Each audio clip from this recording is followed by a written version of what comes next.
الحمدللہ رب العالمین والصلاة والسلام علی سید الانبیاء والمرسلین اما بعد فاعوذ باللہ من الشیطان الرجیم بسم اللہ الرحمن الرحیم والذی جاء بالصدق وصدق بہ واولئک هم المتقون۔ صدق اللہ مولانا العظیم۔ قابل قدر ناظرین کرام، سامعین کرام، السلام علیکم ورحمۃ اللہ وبرکاتہ۔ رب العالمین نے ہم پر بڑا احسان کیا ہے کہ جس نے ہمیں عظمت والا رسول حضرت محمد مصطفیٰ احمد مجتبیٰ صلی اللہ علیہ وسلم کی صورت مقدس میں عطا فرمایا ہے، اور پھر رب ذوالجلال والاکرام نے ان کے ساتھ والے جو صحابہ کرام تھے ان کی صورت میں ایسی عظیم ہستیاں عطا کی ہیں جن کی زندگی ہمارے لیے بہترین نمونہ ہے۔ ان میں ایک مقدس اور پاک ذات حضرت ابوبکر صدیق رضی اللہ تعالیٰ عنہ کی ہے، جو آقا دو عالم نور مجسم جان کائنات جان جانان کائنات حضرت محمد مصطفیٰ احمد مجتبیٰ صلی اللہ علیہ وآلہ وسلم کے بچپن کے بھی دوست تھے، لڑکپن کے بھی دوست تھے، جوانی کے بھی دوست تھے، بڑھاپے کے بھی دوست تھے، سفر اور حضر میں آپ کے ساتھ رہنے والے تھے، اور پھر ہجرت کی رات بھی آپ کے ساتھ رہے، اور پھر یار مزار بھی بنے۔ ایسی مقدس ہستی جنہوں نے کسی صورت میں بھی کوئی دلیل پوچھنے کی کوشش نہیں کی، بلکہ من و ان آقا پاک صلی اللہ علیہ وسلم کی ذات مقدس پر ایمان لے کر آئے۔ جس دن آقا دو عالم نور مجسم جان کائنات جانے جانان کائنات حضرت محمد مصطفیٰ صلی اللہ علیہ وآلہ وسلم نے اعلان نبوت فرمایا، تو اس دن بھی لوگوں نے بڑی بڑی دلیلیں پوچھیں، بڑے سوال کیے، اور پھر بھی ایمان نہ لا سکے۔ جب صدیق اکبر آئے اور ان کو پتہ چلا کہ کملی والے آقا حضرت محمد مصطفیٰ صلی اللہ علیہ وآلہ وسلم نے اعلان نبوت فرمایا ہے، تو پھر اسی وقت آئے اور دو زانو ہو کر بیٹھے اور عرض کرتے، یا رسول اللہ میں آپ پر ایمان لاتا ہوں، اور میں آج کے دن کا منتظر تھا کہ آپ اسلام کی دعوت دیں اور سب سے پہلا مردوں میں وہ شخص بن جاؤں جس نے اسلام قبول کیا ہو۔ تو یہ آپ کی صداقت تھی، اور اس چیز کو رب ذوالجلال والاکرام نے قرآن مجید میں یوں بیان فرمایا جیسے میں نے ابھی آیت مقدس آپ کے سامنے تلاوت کرنے کا شرف حاصل کیا۔ خالق کائنات فرماتے ہیں وَالَّذِي جَاءَ بِالصِّدْقِ وَصَدَقَ بِهِ صَدَقَ بِهِ أُولَٰئِكَ هُمُ الْمُتَّقُونَ۔ خالق کائنات فرماتے ہیں کہ اور وہ ذات جو صدق لے کر آئی اور جس نے اس صدق کی تصدیق کی، یہی متقین ہیں۔ اور دیکھیں وہ ان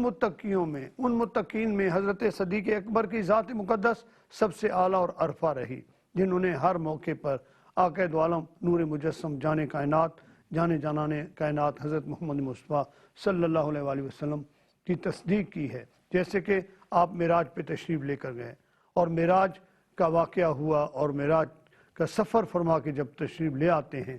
تو آپ اعلان فرما دیتے ہیں کہ میں معراج پہ گیا تھا اور یہ سفر میں حالات ہوئے،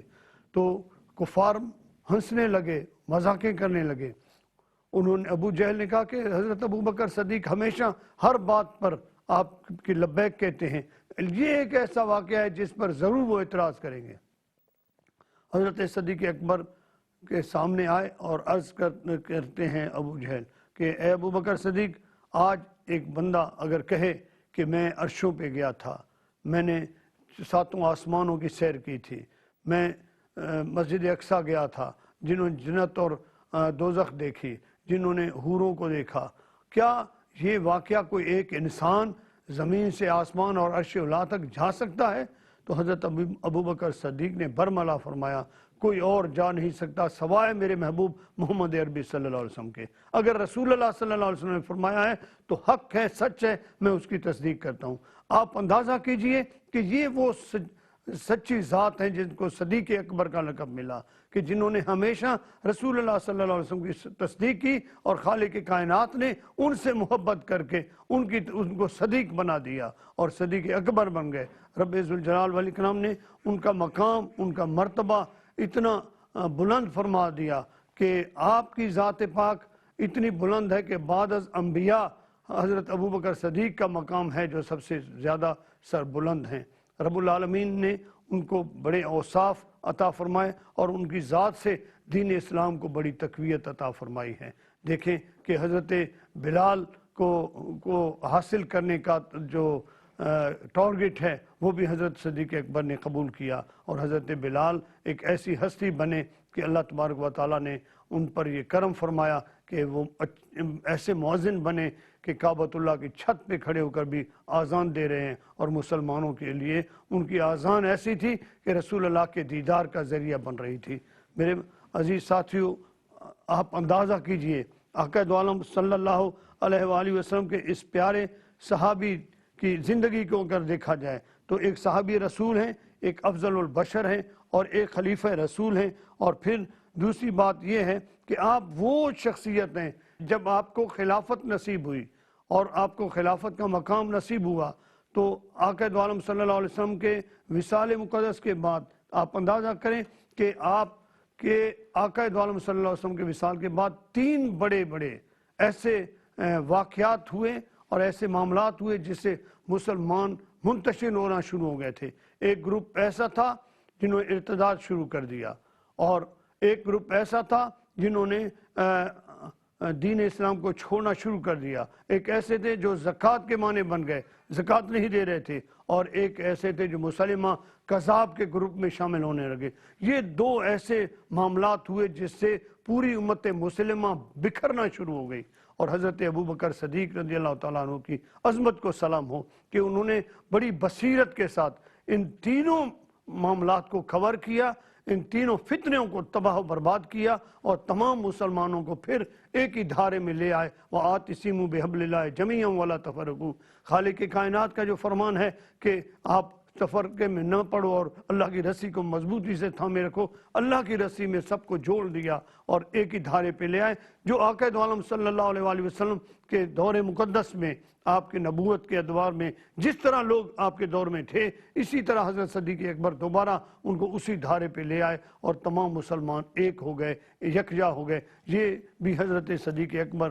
حضرت ابو بکر صدیق رضی اللہ تعالیٰ عنہ کو مقام حاصل ہے، یہ عظمت ان کو حاصل ہے۔ اور آپ اندازہ کریں کہ آپ اتنا والہانہ عشق اور محبت کرنے والے تھے، سرکار پاک صلی اللہ علیہ وسلم کی ذات مقدس کے ساتھ اپنا تن من دھن، یعنی عاشق رسول کے طور پہ اگر کسی کو نمونہ دیکھنا ہے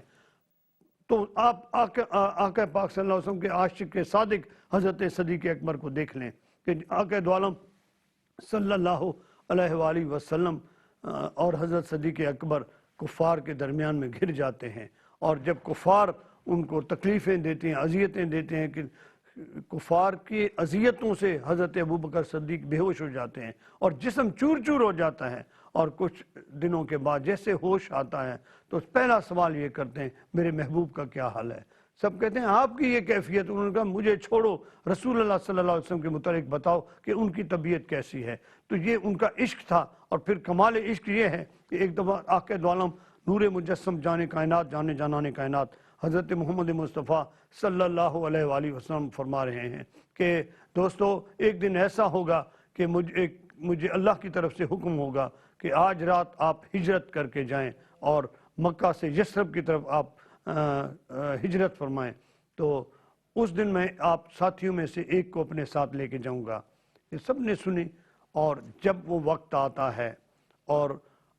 اللہ کے نبی ہجرت کے لیے تیار ہوتے ہیں اور حضرت علی المرتضیٰ شیر خدا سے فرماتے ہیں کہ اے علی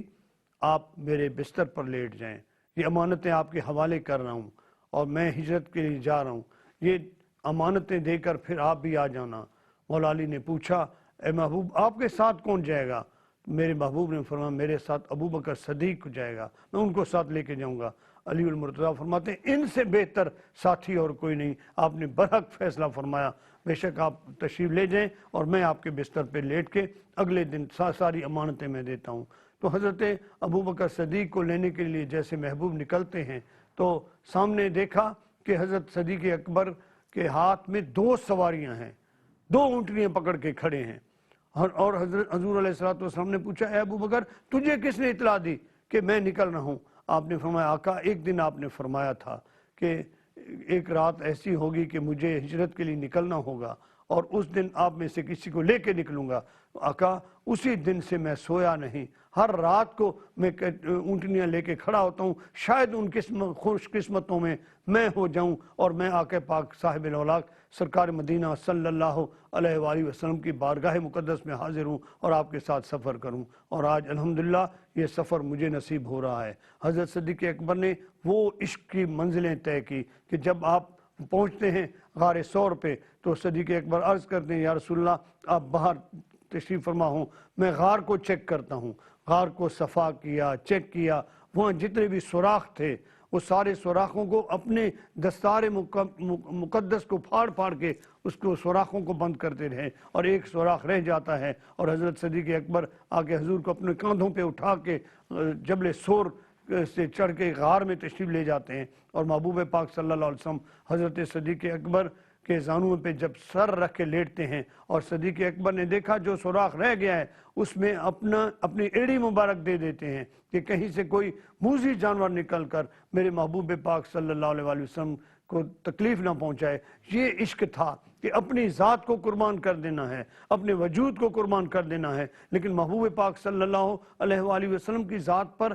ذرا بھر بھی تکلیف برداشت نہیں کرتے تھے۔ حضرت صدیق اکبر کو سانپ نے ڈسا اور آپ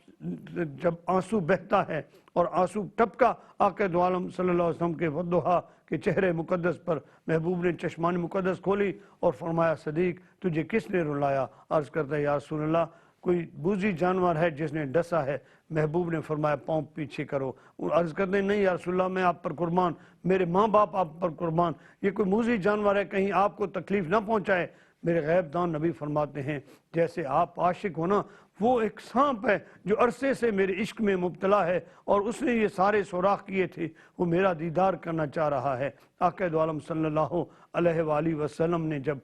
حکم لگایا کہ ایڑی ہٹاؤ، آپ نے ایڑی ہٹائی تو آپ آقا پاک صلی اللہ علیہ وسلم نے لعاب دہن ان کی اس پاؤں مبارک پہ لگایا اور اسی وقت زہر زائل ہو گیا اور حضرت صدیق اکبر کو شفا نصیب ہوئی۔ میرے عزیز ساتھیو اندازہ لگائیں کہ رب کائنات نے اسی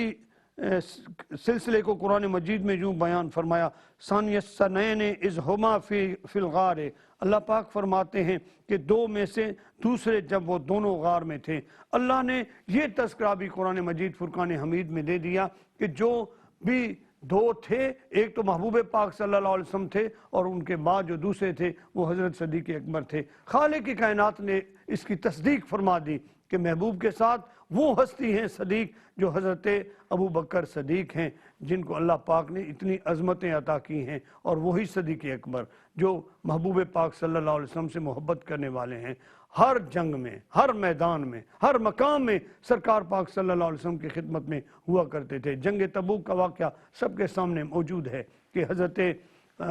محبوب پاک صلی اللہ علیہ وسلم اعلان فرماتے ہیں کہ صحابہ کرام ہمیں مال غنیمت چاہیے اور جنگ کے لیے جانا ہے، تبوک کا سفر کرنا ہے، جس کے پاس جو ہے لے کر آؤ۔ ہر بندے نے اپنے اپنے توفیق کے مطابق لے آ کر پیش کیا، لیکن حضرت صدیق اکبر نے اپنا سب کچھ قربان کر دیا۔ جو کچھ تھا اپنے گھر میں ہاتھ پھیر کے دیکھ رہے ہیں، کوئی چیز میرے گھر میں ایسی تو نہیں ہے کہ جو رہ گئی ہو۔ اور پھر جب آقا پاک صلی اللہ علیہ وآلہ وسلم کی بارگاہ میں آئے، آقا پوچھتے ہیں اے صدیق اکبر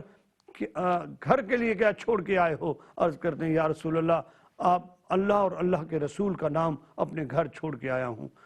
دیکھیے یہ وہ کمال ہستی ہیں جنہوں نے اپنا سب کچھ قربان کیا، اور پھر جب حضرت صدیق اکبر کا وصال ہونے لگتا ہے،